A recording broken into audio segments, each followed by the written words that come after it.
Ooh. Oh. Hoofda. I got it though.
All right, got my bib.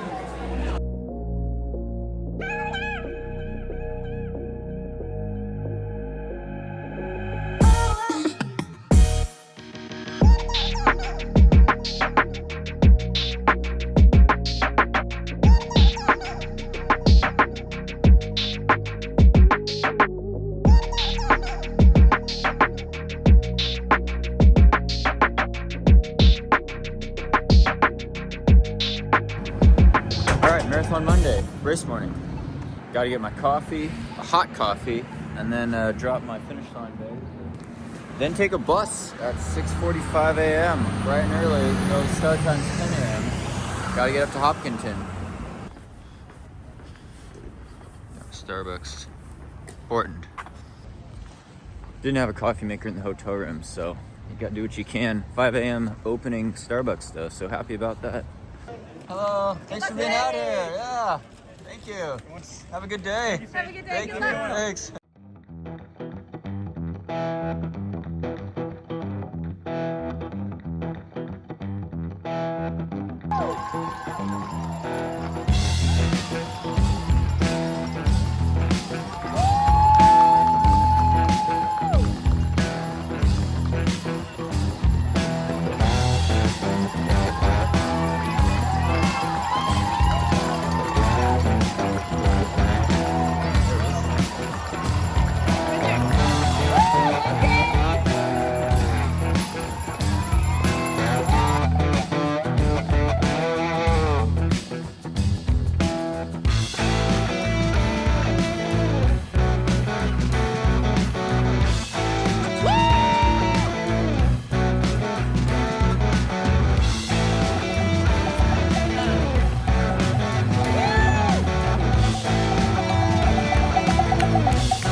Oh, all right. Boston Marathon 2025 finished. Got the finisher medal, of course.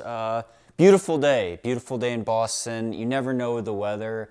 Personally, I was a bit Oh, the camera's a little crooked. I was a bit worried about the weather because, yeah, last time I was there, 2018, was a really stormy year. I didn't finish. I did not get my finisher's medal.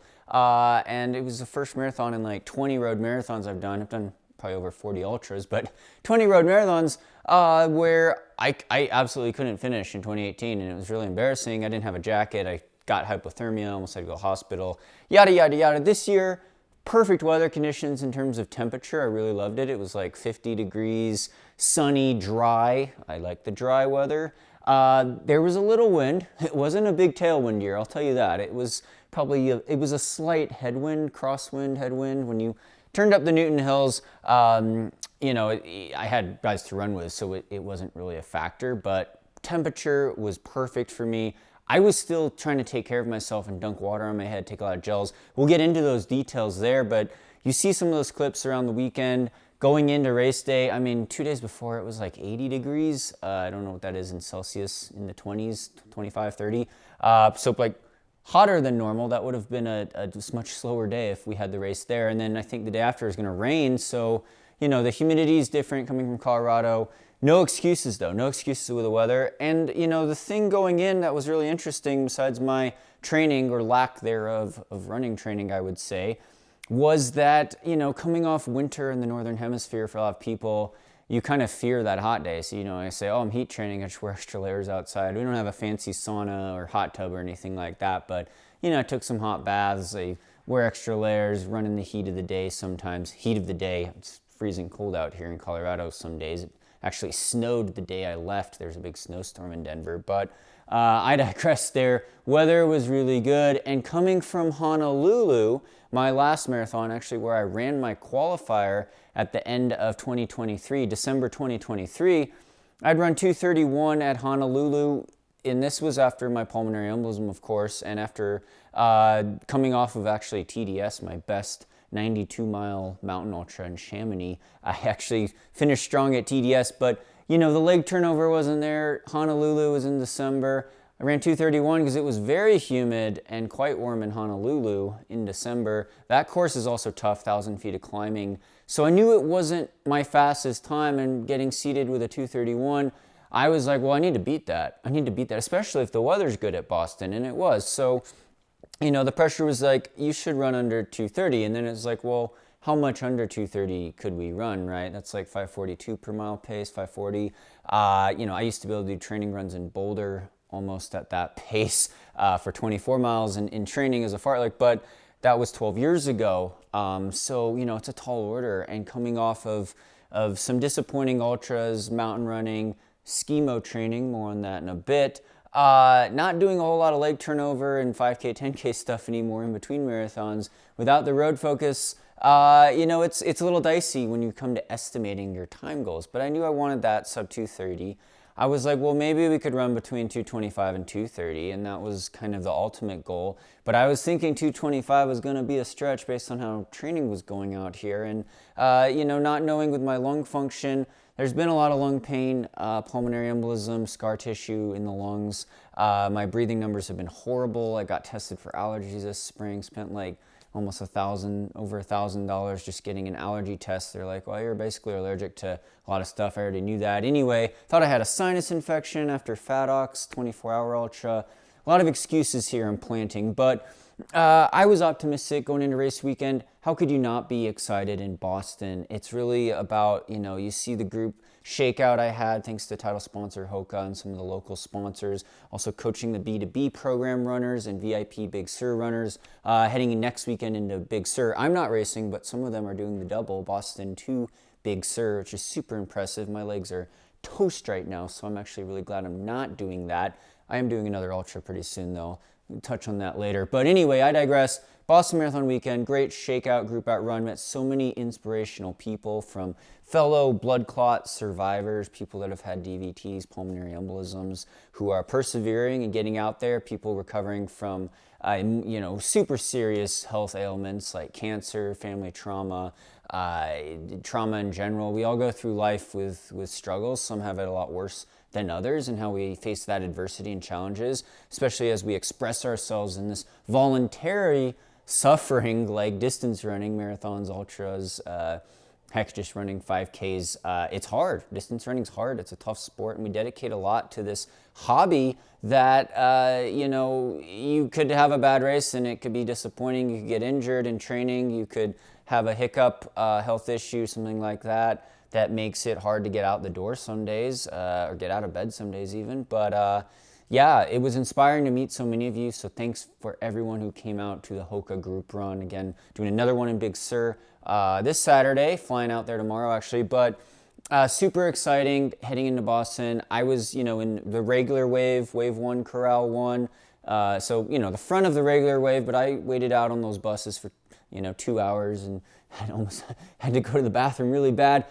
Barely had enough time in the Athletes Village to take my Martin bicarb in the porta pot line, got back in the porta pot line, then you're basically jogging straight to the start for your warm-up. And then, you're standing out there for a good 30, 40 minutes in the corral before the gun goes off. I maybe had 400 guys in front of me, so it took me about 10 seconds to get across the chip mat. But we go by chip time. I'm not going for an OTQ, so don't need to worry about the gun time. I think there was about an 8 or 9 second difference there. But 2:26:29.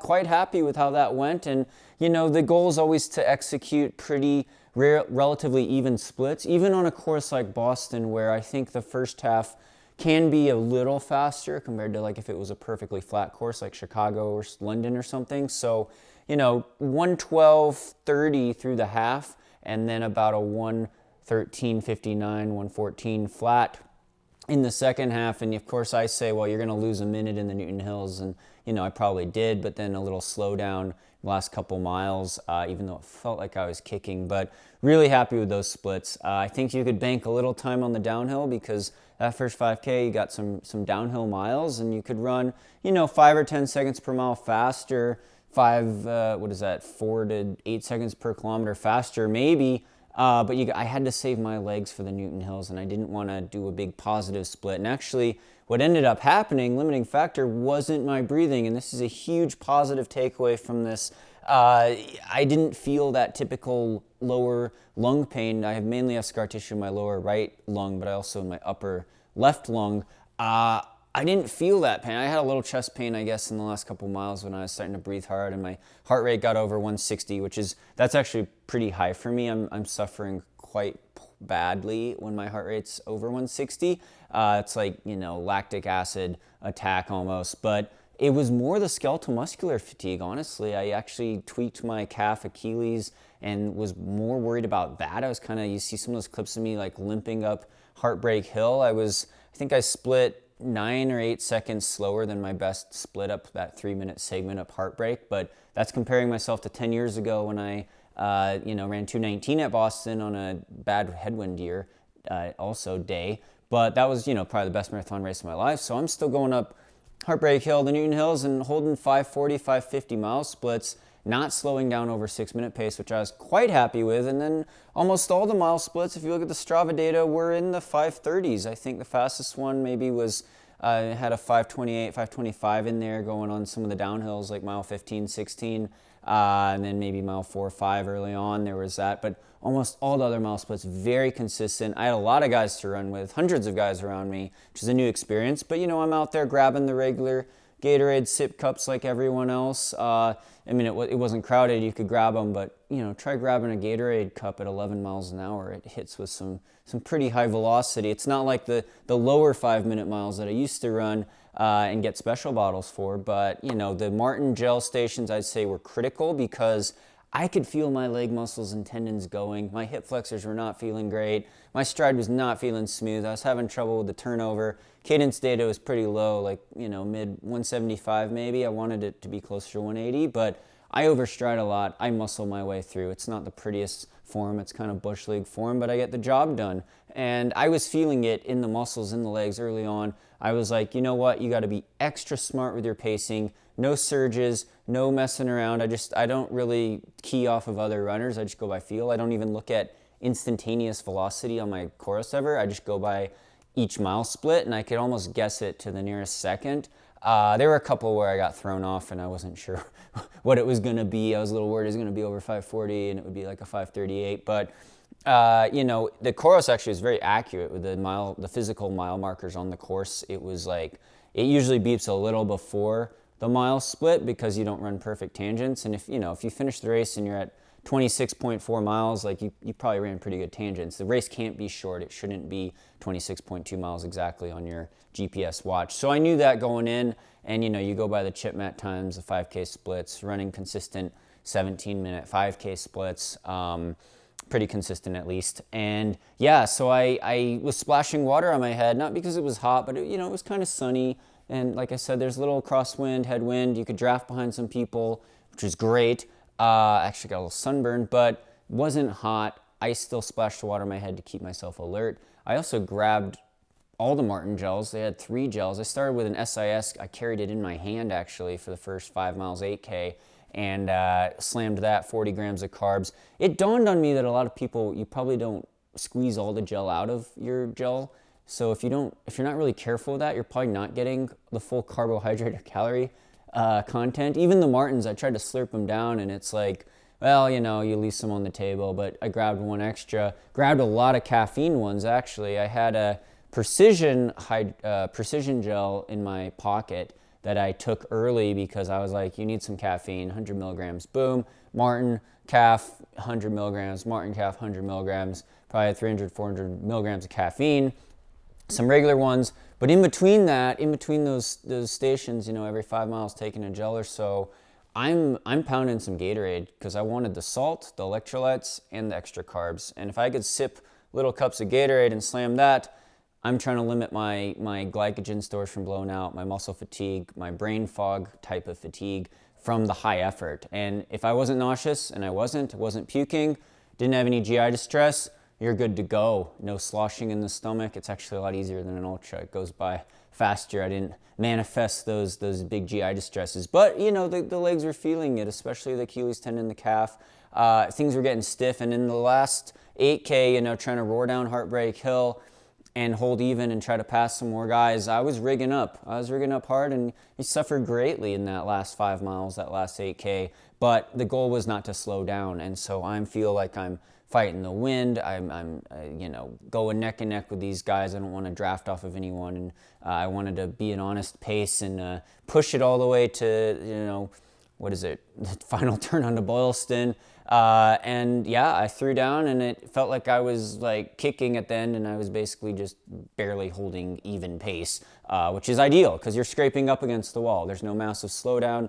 There's no massive speed up. It means you got the best out of yourself on the day, which I feel like I did, and that's something to be proud of. So really encouraging out there. It helped a ton to have all the crowd support. I heard, I met so many fellow runners in the Athletes Village and on the starting line who said they'd watched the videos or followed some of the journey and were doing their Boston, or they used a higher running training plan. And then so many people on the course, of course, all these wonderful people that got these video clips that you see. I wasn't carrying a camera or phone, obviously, so I didn't get a ton of footage, but thanks to them for watching, cheering, holding up the signs, and for these wonderful video clips. And, people had said they'd supported, the coaching business with Sandy and I. Used maybe one of our higher running training plans to run a fast marathon PR or an ultra or qualify for their first Boston or something like that. A lot of people that have been doing Boston for decades, 10, 12-year types of Boston finishers. So really inspiring group of people out there, and a good reminder of why I really love doing these any service, any distance events and want to keep doing them, actually. And the road marathoning, it was a real kick in the pants, so to speak, because if you look at my training, and I'll probably do a separate training video on this, I averaged only about 54 miles per week, a little over 80K per week of running for the last 12 weeks going into this race. Not a ton of real great workouts either. It was hard to tell with the wind and the altitude and the snow. I did do a lot of skiing. I can't say the skimo it's translated super great to a downhill marathon course on pavement. I think skimo translates better to trail stuff and mountain running probably a bit more, even though I did do a lot of uphill days on the skis, still doing uphill days on the skis because I love skiing. I was thinking in the back of my mind, maybe you should be doing, Sandy said you should have been doing 80 miles a week more. I agree with her. I think that bodes well for the future though, because if I do another road focus on a flat course in perfect conditions, And I train more ideally, I think, for the running and the speed that I need, the leg turnover, that maybe I could get back into the lower 220s again, at least a sub 225. And, I'm turning 40 at the end of this year, so I'd be a masters guy running in the low 220s again, and I think that would be great. Given my limitations with my lung function and what I thought I could or could not do, it's opened up some new fresh ideas for me. So comment below with your next challenge and races. Again, I've got an ultra coming up. I'm going to announce that soon. It's going to be a big one. It's an ambitious goal again, and it's part of the any service, any distance motto. It's another surface, actually. It's a kind of a new surface, but something that I've struggled with, that I want to try to do well at, and I don't know if I could turn it around real quickly after this Boston, but really thank you for all the supportive comments. Everyone out there, title sponsor Hoka, keeping the dream alive. Other sponsors like Koros, of course. You can see all the data on Strava. I'm an open book. I post all my training on Strava. Try to, be transparent and open and honest with you guys. But yeah, I'm quite pleased with how Boston went. I hope you had a great race if you were racing this weekend at any event, but especially the Boston Marathon. We had a great weather out there and a great atmosphere, and it was,